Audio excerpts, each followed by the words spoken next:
to be a game changer for any final deal. For reaction, we bring in Congressman Steve King, Republican of Iowa and a member of the Tea Party caucus. Welcome, Representative. Good to have you here. It's good to be with you. Thanks a lot, Liz. Well, everybody's wondering, and there was that David Brooks column so many people are talking about in the New York Times, where he said that the Republicans, would they give a couple of inches knowing that they already got almost a mile on certain givebacks when it comes to major decisions about this debt ceiling? What is the answer to that? Would you give on a couple of things that would bring back maybe perhaps some tax deductions that would not be allowed anymore, just so that you could get some of the the spending cutting that was really wanted by the Republicans? Well, I have a couple of bad memories that color my approach to this. One of them is Bush 41, when he said, "Read my lips, no new taxes," and he accepted the spending increases on the promise of the tax breaks, and he ended up losing an election because the Democrats didn't keep their word. And I have also the experience of the CR, the continuing resolution debate, where we started out with a promise of $100 billion in cuts, which became $61 billion, then $38.5 billion, then a number that's down there so low it's embarrassing, and no one talks about it anymore except Democrats. And so now we sit with, let's say promises that are hard to see how they get to be guaranteed. This is the last leverage point for House Republicans in this Congress.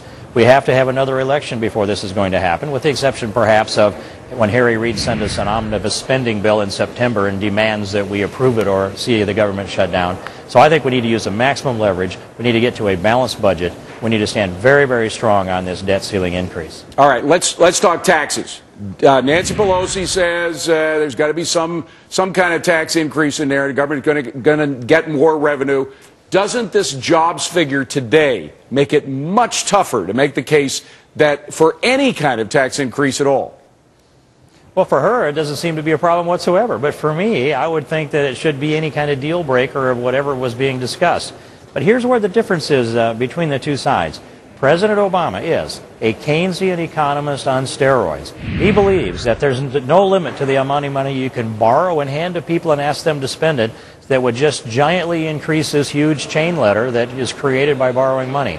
He's so completely wrong. This is not a consumer-driven economy.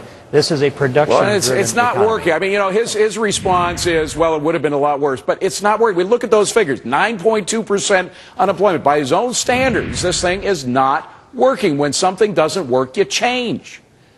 David, we're not in recovery. We have to recover now, not just from a recession, but from Obamacare. We are now suffering the pain of the actions of the president in trying to bring about a recovery from a recession. And we're having trouble facing off with this interest and principle of Obamacare and the indecision of the regulation. We can't continue to punish production and think we're going to produce our way out of this, and that's why the tax increases are so wrong. Okay, good that you brought that up, because then we can dovetail to something like Medicare and cuts in Medicare, which obviously, especially the Tea Party, is looking to really demand of you guys that you would really cut major spending. However, even the Wall Street Journal has done polls that indicate that a lot of Americans are saying, anything but that, don't touch my Medicare. You know, what happens when the very people who voted you into office, Representative, who were very happy about that, then really start to feel what it means to have the cuts that everybody was screaming for?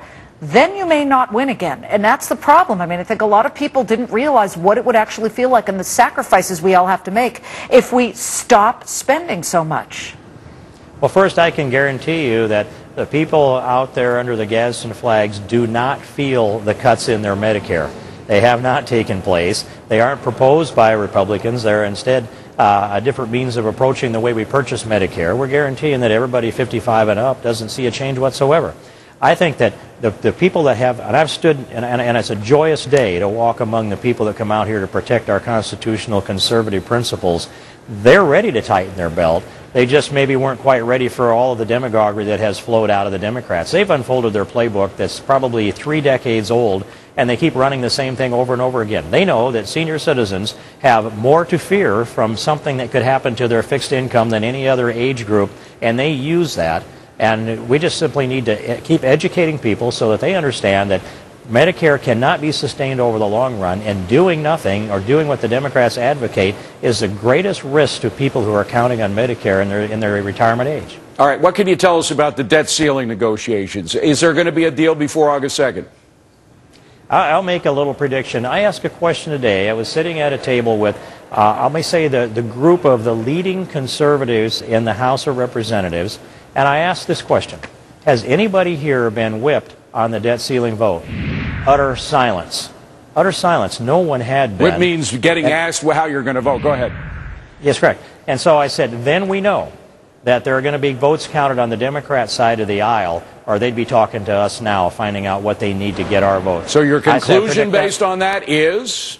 I think the debt ceiling vote will come to the floor sometime in the next few weeks, and about 35% of the votes will come from Democrats, and they may get it passed, but not with my vote under the conditions that are offered today. All right. Interesting. Congressman, thank you very much. Congressman Steve King, Republican of Iowa, and we've got some